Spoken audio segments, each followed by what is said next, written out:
Setelah Eddie, Brock, dan Dylan pergi ke apartemen milik Peter, mereka pergi untuk makan malam, di mana Peter mulai panik setelah Eddie memberitahu dia tentang situasi Carnage. Tapi setelah sedikit obrolan, Peter bertanya kepada Dylan apakah dia lapar, dan Dylan menjawab dengan kasar, memanggil Peter sebagai ancaman.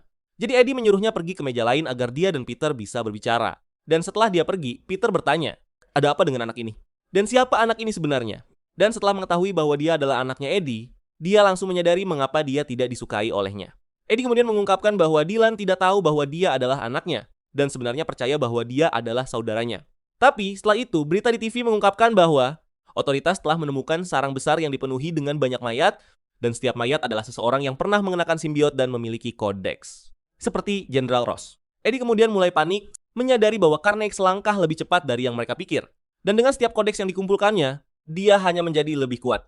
Hal buruk lainnya adalah dia percaya bahwa ibu Dylan, Annie, ada di antara mayat-mayat itu. Tapi kemudian tiba-tiba, dua pencuri masuk ke diner untuk mencoba merampok tempat itu. Peter pun menangani mereka dengan mudah. Kemudian dia dan Eddie setuju bahwa mereka perlu menemukan seseorang yang bisa membangun mesin yang mampu mengeluarkan kodeks dari inangnya tanpa membunuh mereka. Jadi Eddie dan Dylan pergi ke gudang tua untuk bertemu dengan The Maker, yang pada dasarnya adalah Reed Richards dari alam semesta lain, dan juga salah satu orang paling pintar di multiverse. Dan setelah bertemu dengannya, dia mengungkapkan bahwa dia sudah bekerja pada mesin untuk mengeluarkan kodeks, dan hampir selesai. Tidak lama setelah itu, Peter tiba dengan anak baptisnya, Normie, putra Harry Osborn, karena dia pernah terikat dengan simbiot ketika Norman menculiknya, dan memasukkan sepotong simbiot Carnage ke dalamnya.